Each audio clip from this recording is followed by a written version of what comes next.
everybody. Welcome to the CFA Theater. My name is Suzanne Sadler. I'm the manager and the technical director for the theater. This year looks a little bit different than it has looked in previous years. We are accommodating dance classes and traditional classes in the space. And we're also videotaping classes for virtual performances. Let's take a look.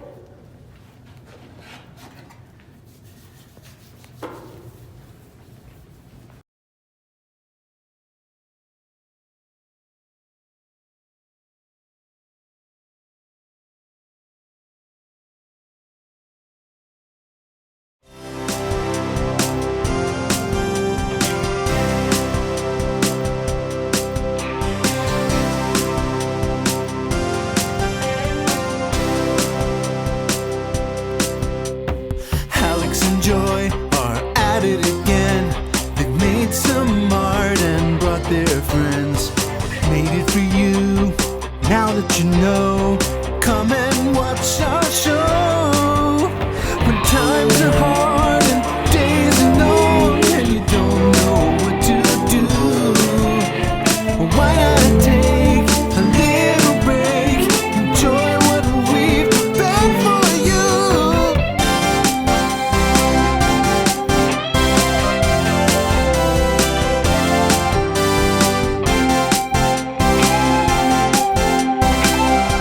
It's not even a full hour.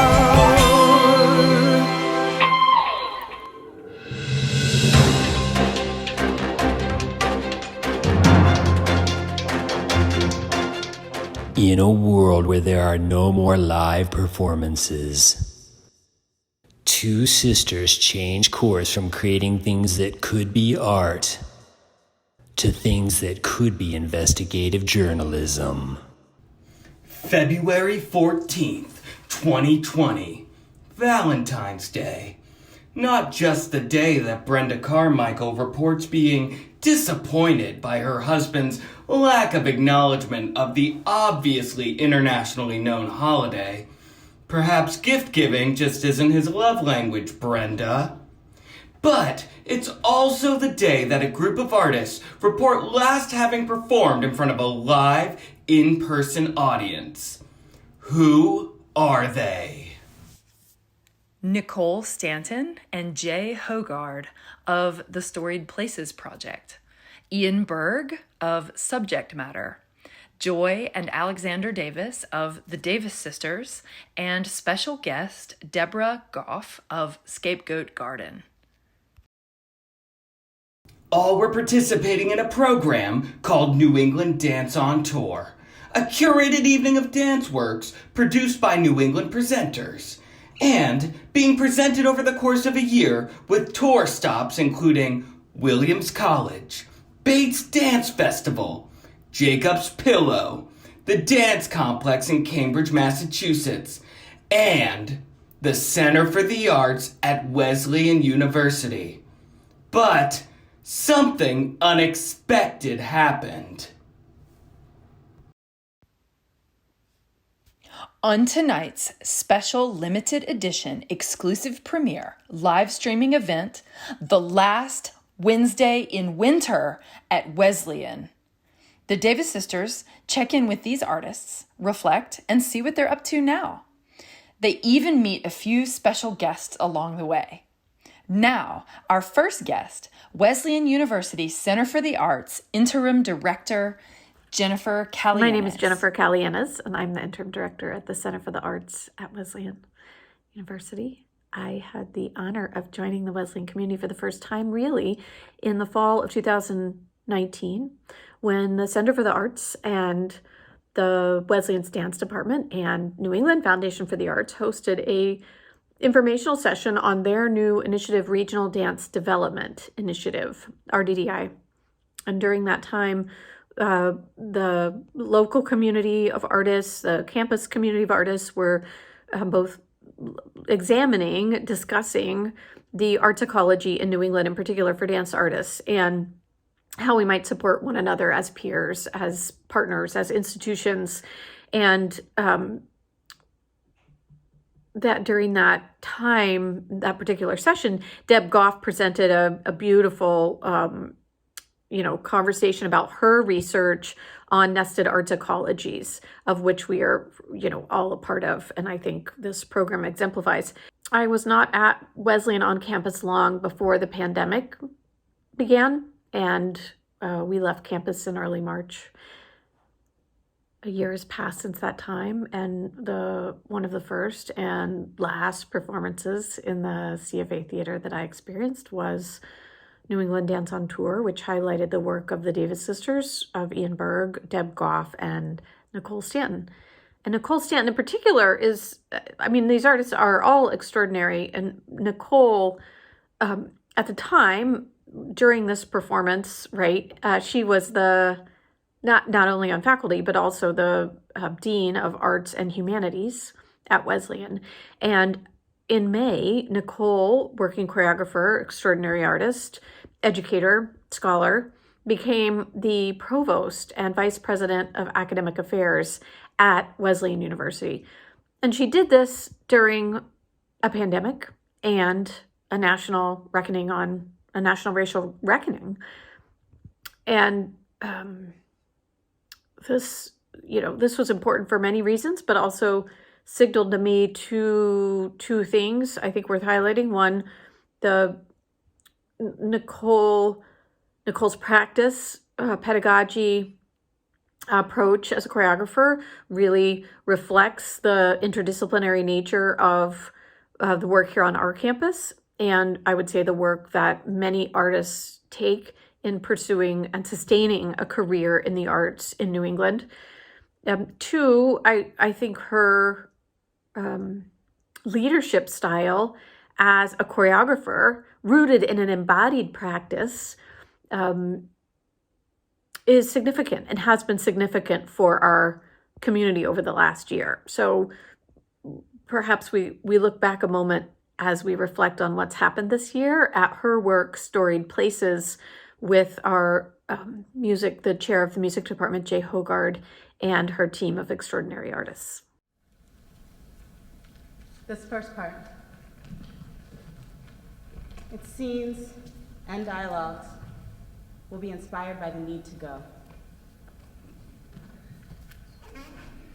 Matters of flight push and pull, this direction and that.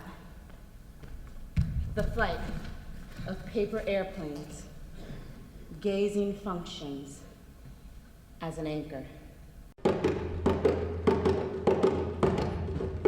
Our collaboration started some years ago on this project, Storied Places, and it was Jay and I, and also a faculty member in African American Studies, Lois Brown. What we've shown most recently is actually a shorter version of the longer work that's a part of this New England Dance on Tour initiative.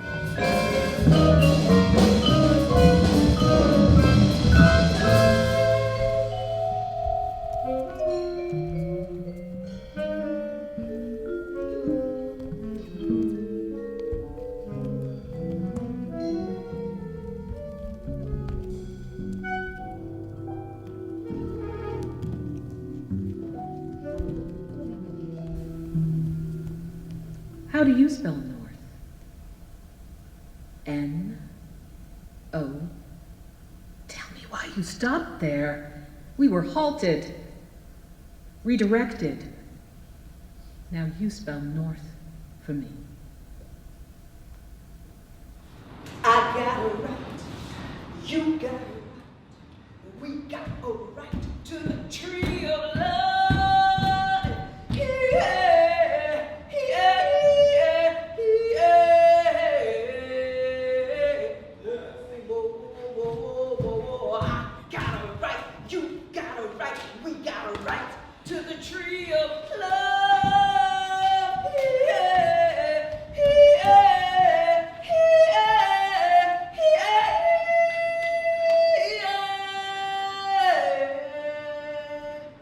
From West African, specifically kind of Guinea styles, to Afro-Cuban, Afro-Haitian, and Afro-Brazilian styles that already bring with them the history of the people who do them. And so we, as a group, tapped into those as our physical language. I was the music director or music consultant. I composed the music first. It was kind of built on this familial history and then this whole idea of urban and rural roots to urbanity in the 20th century. One of the wonderful structures here on campus is that we do have a Center for the Arts in these beautiful spaces that are there and available and supportive of faculty work. Wesleyan has really distinguished itself by this deeply creative interdisciplinary process that engages the faculty, the students, the staff. So there's kind of a multi-layered and tiered kind of collaboration that I think is unique for us.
Hello, my name is Ian Berg, and I'm the director of Boston-based tap dance company Subject Matter.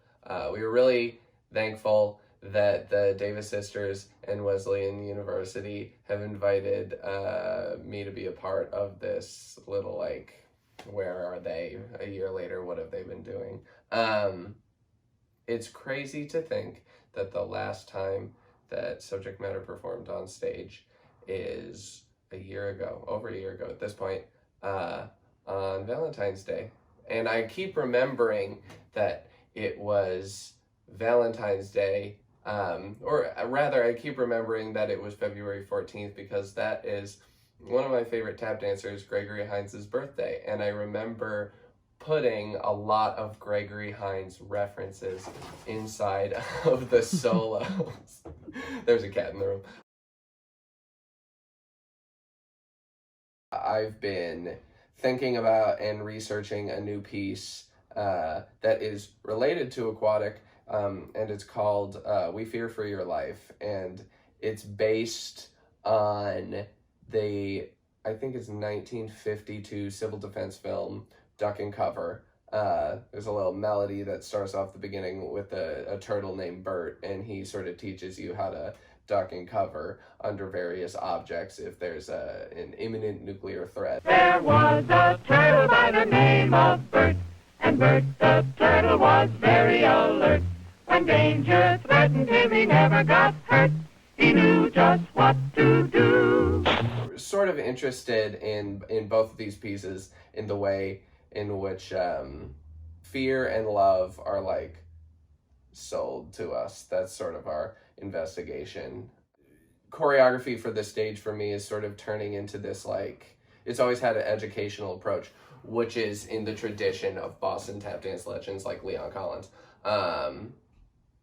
But we're sort of thinking about the ways in which choreography is a tool for us to get after something rather than like the end. It's like, how can I, if I'm not going to just be improvising, all of the things that I'm putting in and saying with the choreography should be really pointed.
my God, Hari, stop it. Hari, stop. Hari, you look so sexy back there. Look, Hello, Hari?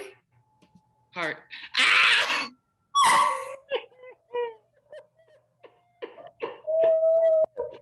Oh my God, an entrance like never an entrance we've had.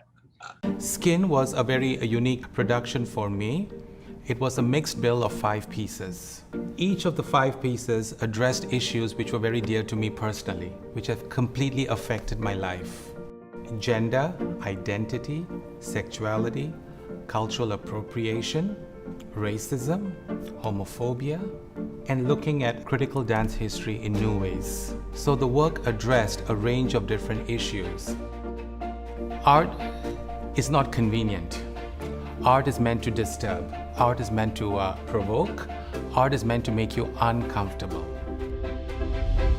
It's the role and responsibility of every artist out there to be politically vehement about what they feel and emphatic in putting their authenticity, their truth out there with their art and art making, and how they can be in constant dialogue with the kind of socio-political reality around us today.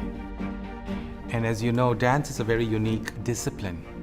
The body is an all-moving, sensing, thinking one. We need to use the arts as an important tool for social change.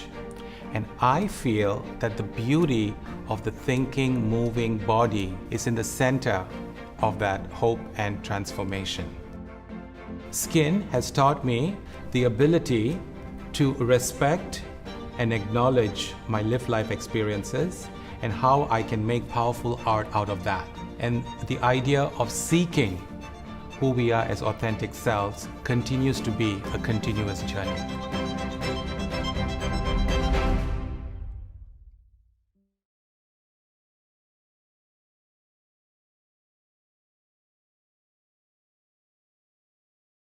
A question that you could never answer in 60 seconds, but Right. a question that you're asking yourself in your process right now, or in your life related to your process that you could never answer in 60 seconds.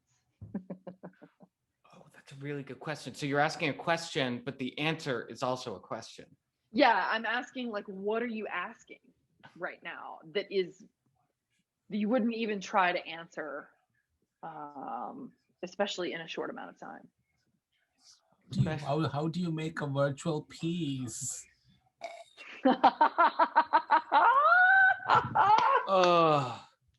I do not know. Right. How do you make a virtual piece with honesty and integrity and tech and craft and this sense of detail and perfection? So not so much a perfection, but excellence and uncompromising excellence.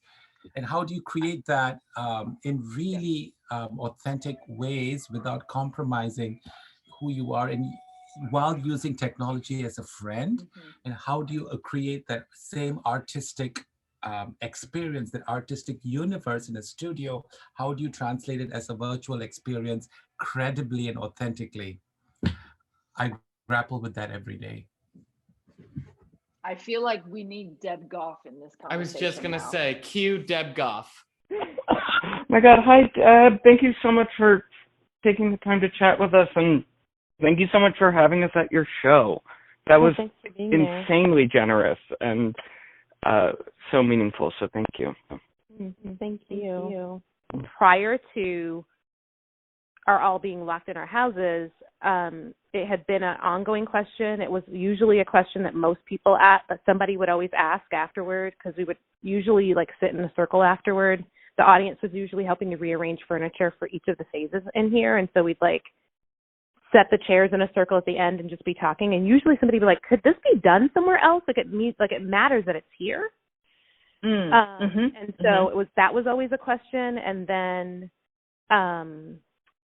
there is this way that it's a risky thing to put myself on display. I think for anybody to put themselves on display, but particularly as a Black woman around those topics, to put myself on display feels like it just always felt risky. And then to do that in a space that wasn't my space felt particularly risky. So it's like, There's something about being able to not to control the environment in terms of like control, but to control the environment in terms of framing. I mean, it took forever to manifest because it just took too long to find a place that felt safe to do it. And in the end, it was like, I think my house is safe. And if I decide who's here and I set the parameters and I set the terms of being here, and safe isn't even necessarily the right, no, it is the right word, but not safe only, but like safe as a place to start to go try some stuff as opposed to the paradigm that I'm experimental because I overexpose myself and it doesn't make me feel anything. Wow.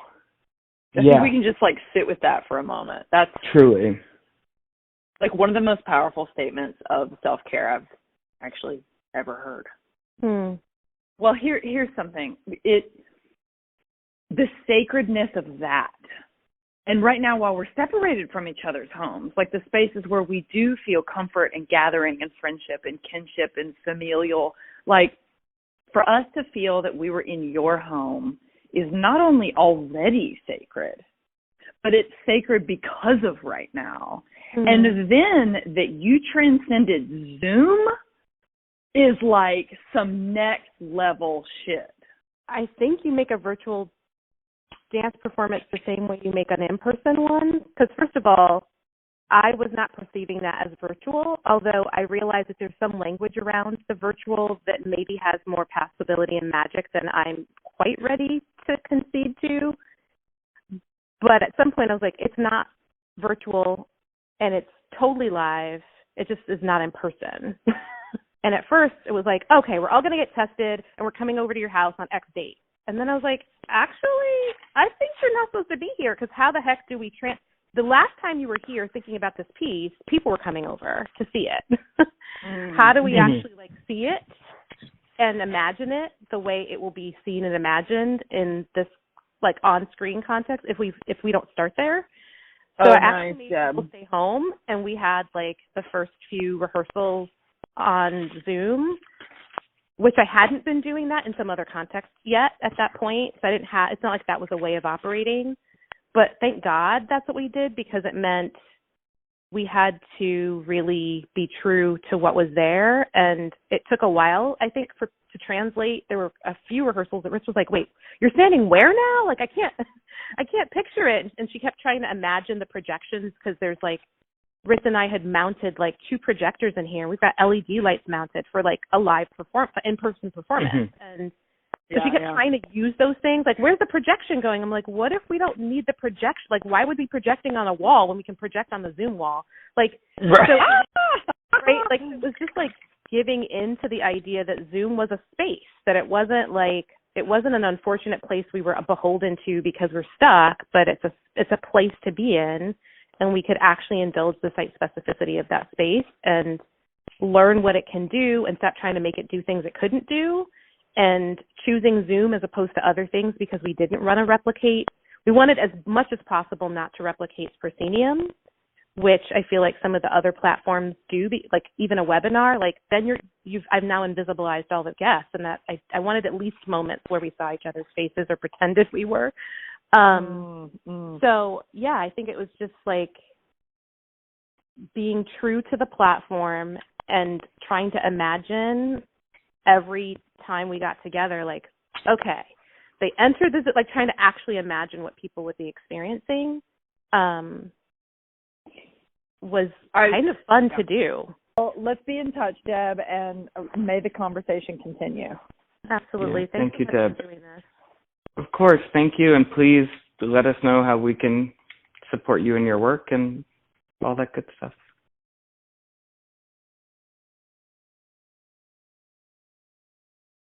We now go to Joy Davis, who is in the field. Joy? Thanks, Alex. We're going to head back to Alex at the studio. Alex? And with that, we await further comment from all those involved. Joy?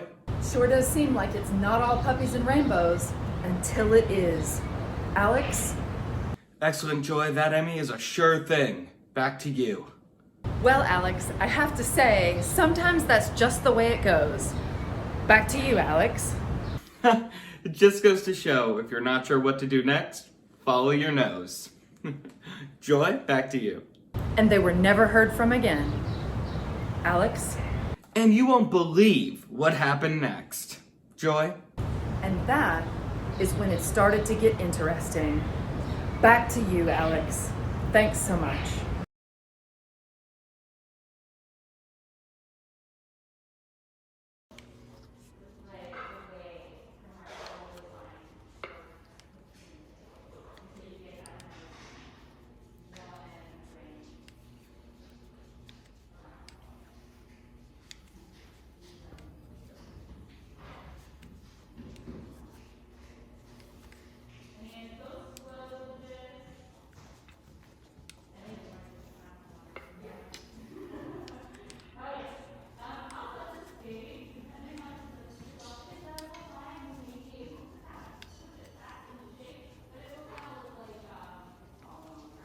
I've really been getting into non-electric sources of illumination this year.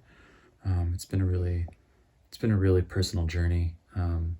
I've started a really nice candle collection. A couple of my favorites here. This one, it's red, and it's a cylinder. It's really nice. I've got this one. This one comes in a jar, which is super in right now. It's very trendy. It's very trendy. Smells. This is a scented candle. It smells like trees and shit, like nature. This guy right here. This is really like the crown jewel of the collection. It's a timekeeping candle where every inch. Every bit of candle is like 30 minutes or something. It helps you keep track of time. Although I realize that it's important to know like what day it is or what year it is if you're trying to keep track of time, because time is meaningless. Thank you so much for asking me this question. I have been so productive this year, and I've been organizing a lot lately. So a better question would actually be, what have I not been organizing? You know, during this period of quarantine, I've gotten into something a little bit off the beaten path. Like, not a lot of people have been doing it, and it's pretty niche. But I've been crafting. I've really gotten into crafting, painting and crocheting, even candle making. You know, I will craft anything. But I've really been into embroidery, and I have to be really organized about my embroidery because my floss gets really tangled all the time. But I love to untangle my floss. I know people find it tedious and frustrating, but I really love it. It's really calming for me. And you know, once I get into the zone, I can untangle any knot that comes my way. I'm gonna embroider that on a pillow later, you know. But anyways, not to brag or anything, but my mom actually tells me that she thinks this could be my calling. So, yeah. But yeah, I guess to answer your question, I have been organizing my embroidery floss for a year now. A whole year of doing that. Do you have other questions for me?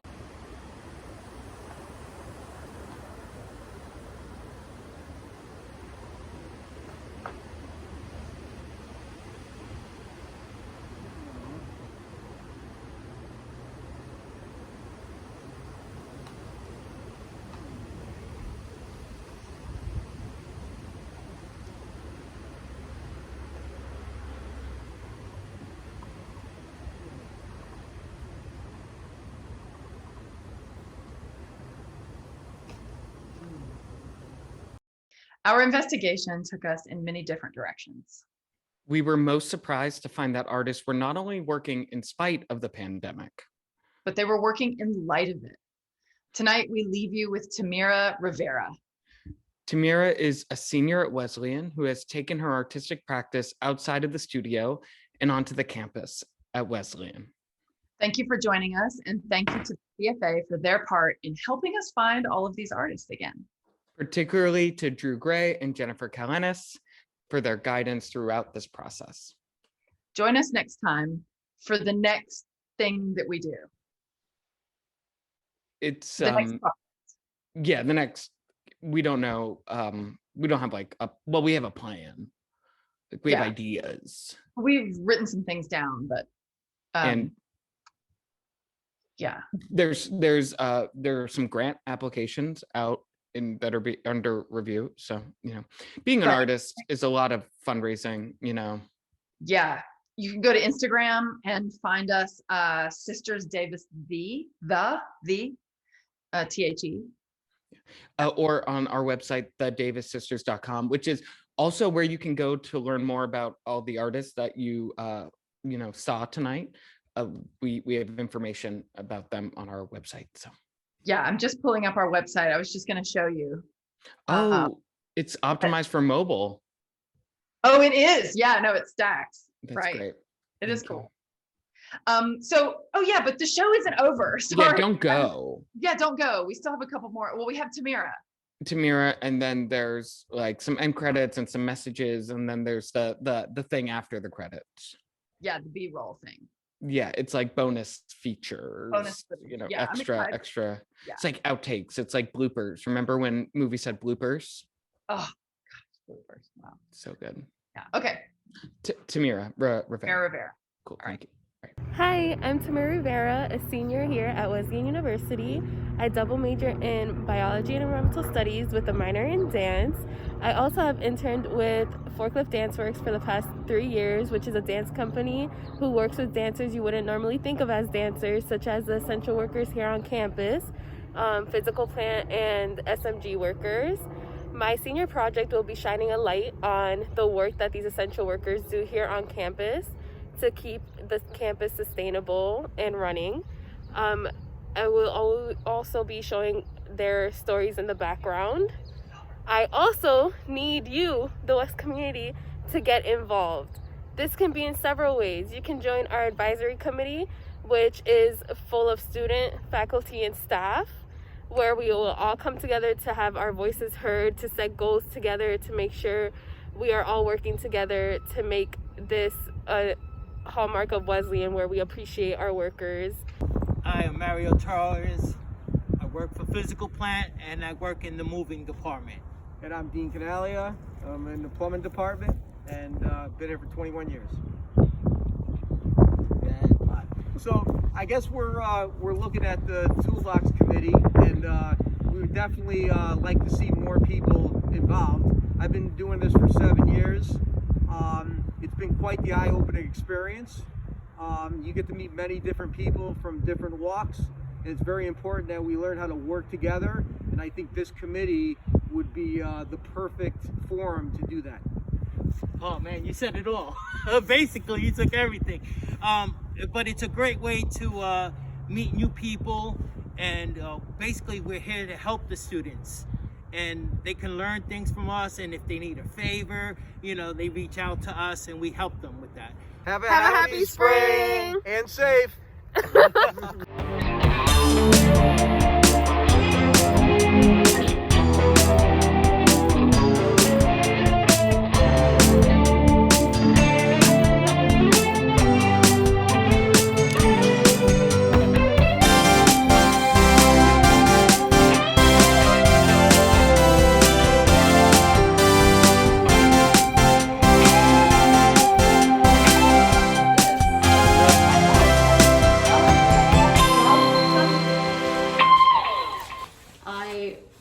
I would prefer that it didn't exist. It's okay.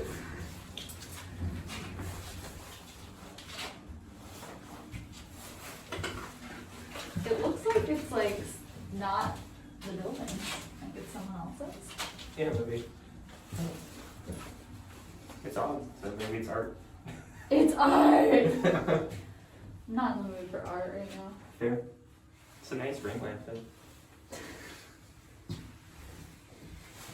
I wanted this really good well. Hi. Hey.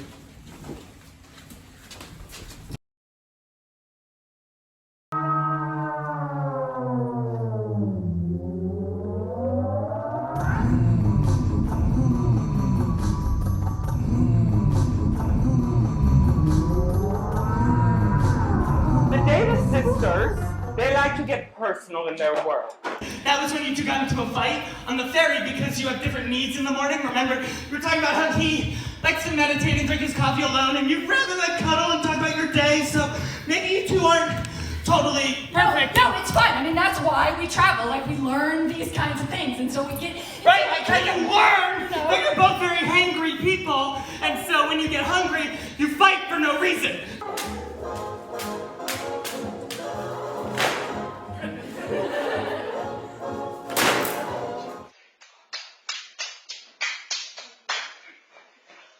You know what, Gerald, I'm just so grateful for you. I'm grateful for you.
It has taken 13.7 billion years for us to have arrived at this moment.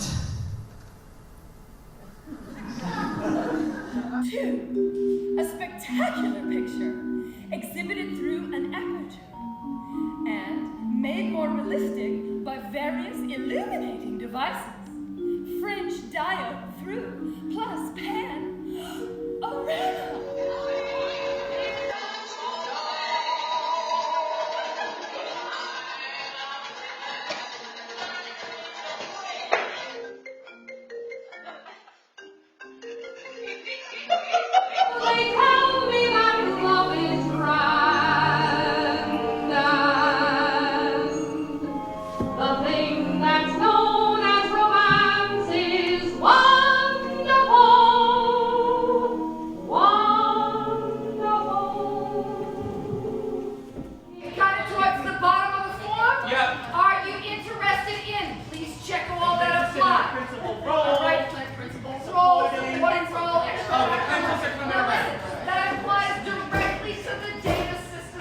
Sisters. We're gonna workshop a lot of ideas. We're just gonna keep the camera rolling, keep it hot, keep it going, keep it fresh. Right. And then we're gonna fix a bunch of stuff in post. Yeah. Which this green screen, you can think of it like, as a portal.